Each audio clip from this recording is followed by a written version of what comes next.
सहारा नहीं देती, वाणी पर संयम रख लेती, तो तुमको अपनी बेटी को विधवा नहीं देखना पड़ता। आखिर उस क्रोध के साथ साथ जीभ का सहारा मिला तो तुम्हारी बेटी को विधवा तुम्हारी वाणी ने बनाया और किसी ने नहीं बनाया। बंधुओं, बहुत सारी ऐसी ऐसी घटनाएं, ये हकीकत घटना है बंधुओं। इसलिए अपने जीवन में हमको क्षमा को धारण करना है।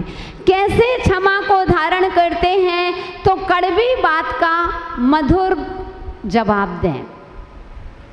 कोई भी अगर कहता है, कोई आया सामने वाला, मुझे तुमसे कोई मतलब नहीं, उतनी समय चुप रहो। कोई बात नहीं भाई साहब, आपको मुझसे मतलब नहीं है, लेकिन मुझे आपसे मतलब है। आप मेरे कोई नहीं हो, हम आपके कोई नहीं हैं। कोई बात नहीं है, हम आपके कोई नहीं, लेकिन आप मेरे सब कुछ हैं। यानी क्रोध, यानी बात को अगर इस तरह से कहोगे तो सामने वाले का क्रोध अपने आप शांत हो जाता है। इसलिए कभी भी हो तो कड़वी बात का जवाब मधुर से दीजिए। वो अगर मधुर से नहीं दिया, एक बार कहते हैं एक एसपी साहब थे, और एसपी साहब के बगल में एक व्यक्ति आया, वो गुस्से में था, बहुत गुस्से में आकर के उसने एसपी साहब के ऊपर थूक दिया, चेहरे में थूक दिया।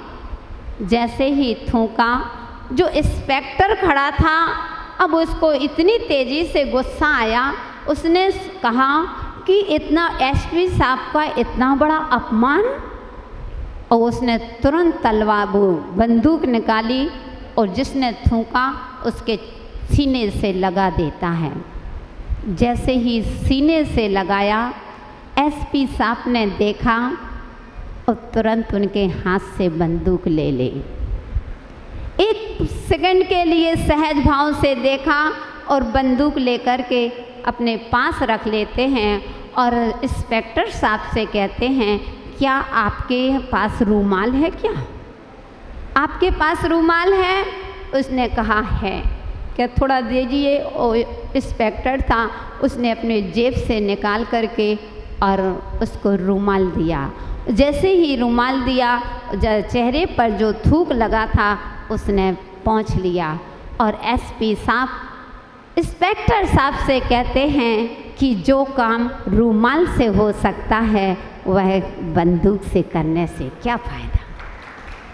कहते तुम्हारी शान घट जाती कि रुतबा घट गया होता, तुम्हारी शान घट जाती कि रुतबा घट गया होता, जो गुस्से में कहा तुमने वही हंस के कहा होता, जो गुस्से में कहा तुमने वही हंस के कहा होता।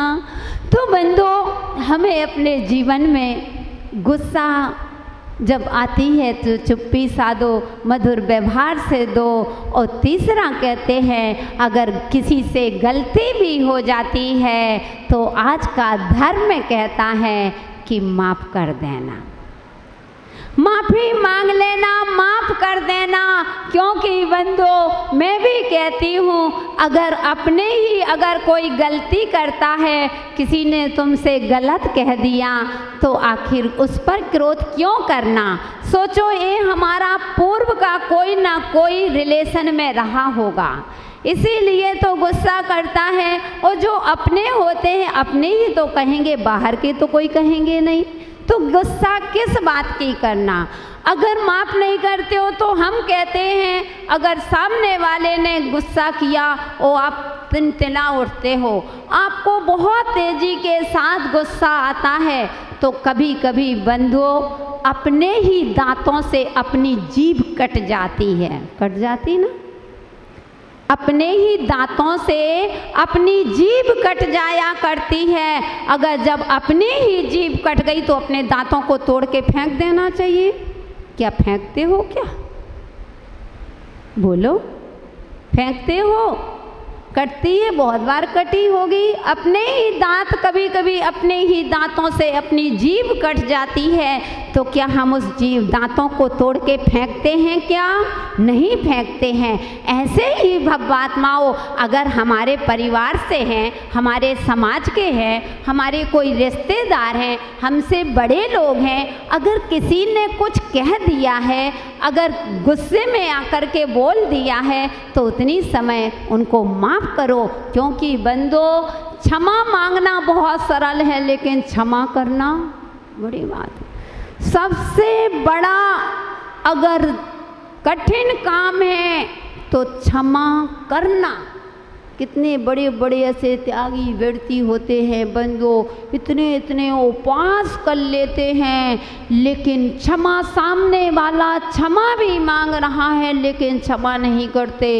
एक बार एक व्यक्ति एक महाराज के पास जाते हैं और उस व्यक्ति ने शिविर में बैठे हुए थे, दोनों भाई थे, दोनों भाइयों में इतना आपसी में बैर भाव था कि उसने कह दिया था तुम मेरे घर नहीं आना, मैं तुम्हारा वो ख़त्म हो जाए उसके परिवार में तो ये देखने नहीं, उसने कहा तो ये देख, इतना बैर भाव बना करके बैठ गई।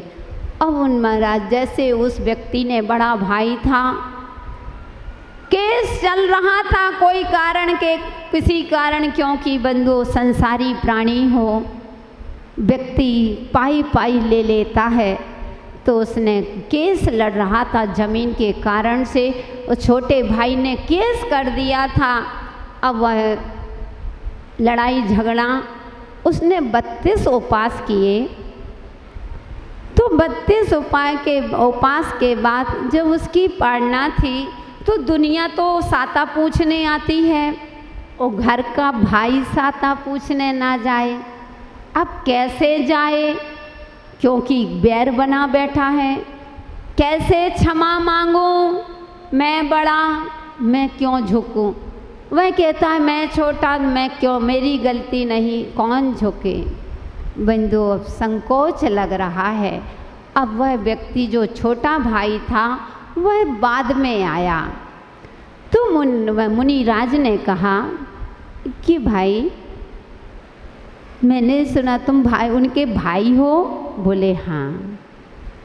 तो बोले कि ये बताओ, तुम्हारे भाई ने उपास किए हैं, तुम उपास के उपलक्ष्य में क्या करना चाहते हो? बंधु, ये एक कहते हैं अनुमोदना है। कोई भी परिवार में कोई उपवास करता है, साता पूछने जाते हो, उसके उपलक्ष्य में समाज को भोजन आदि देते हो कि नहीं देते हो, कराते हो, रिश्तेदार आते हैं आदि आदि। तो उसने कहा तुम्हारे भाई ने 32 उपास किए, तो तुम क्या करना चाहते हो? बोले महाराज, मैं क्या बताऊं, मुझे शर्म आती है पूछने से। और मैं इतना केस, हम लोगों का 10 साल से कोर्ट में कचहरी चल रही है, केस चल रहा है, मैं कैसे साता पूछने जाऊं? और आप ही बताओ कि मैं उसके लिए क्या कर सकता हूं? तो उसने कहा तुम ऐसा करो कि सबसे पहले इतना तो कर सकते हो उसके उपलक्ष्य में कि जो केस चल रहा है अपना केस वापस ले लो।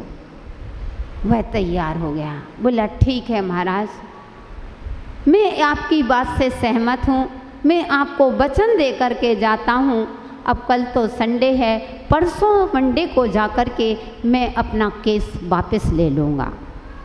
उसने कहा, तो महाराज ने कहा जाओ, अभी जाओ, आज उत्तम क्षमा कर देने अपने भाई के पास चले जाना और भाई से सबसे पहले पैर छूना और उत्तम क्षमा करना और कहना कि भाई मैं कुछ नहीं दे सकता हूँ आपको, मैं क्या अनुमोदना कर सकता हूँ, इतना हूँ कि मैं अपना केस वापस ले रहा हूँ और अपन एक साथ हो जाएंगे, भाई मुझे क्षमा कर दो। देखो, मैं ये बताना चाहती हूँ कि उपवास आदि करने के बाद भी क्षमा करना सबसे बड़ा कर। और जैसे ही जिम्ना हो रहा था, पब्लिक, बहुत सारे लोग घर में थे, रिश्तेदार आए हुए थे, जैसे ही छोटे भाई को देखा और उसकी गुस्सा भड़क गई, तमा गए इतने तिल मिला गए और वह भाई जाकर के जैसे ही चरणों में झुका, उसने पैर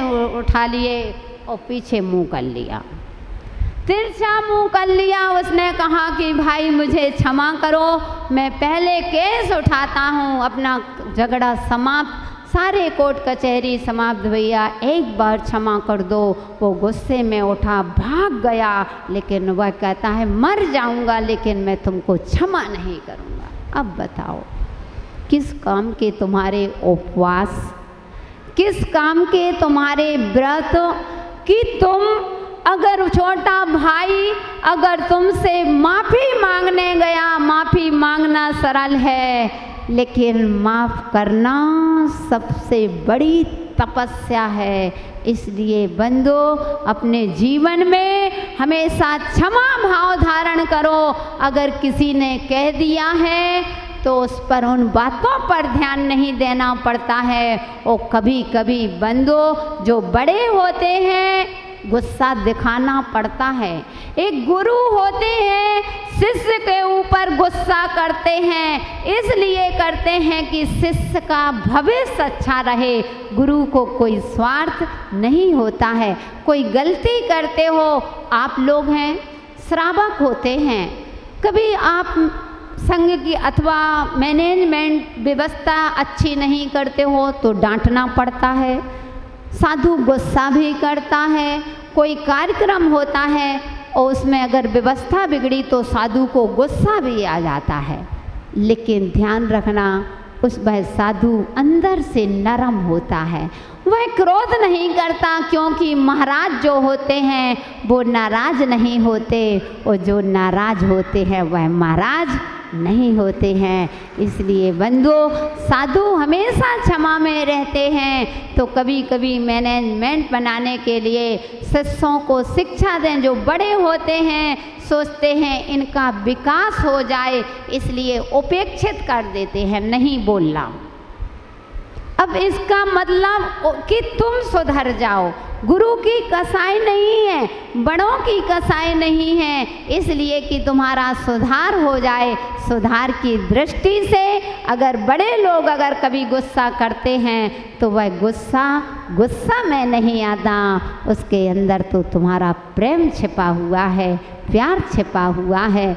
इसलिए बंदो अपने जीवन में समय आपका हो रहा है, जितना भी बोलते जाएंगे उतना भी बेसर। वो आप लोग थक चुके हो, सुबह से बैठे हुए हो, आज पहला दिन है, आज आपको थोड़ा सा तकलीफ़ हो रही होगी, लेकिन तकलीफ़ के साथ साथ आनंद भी ज़्यादा आ रहा होगा।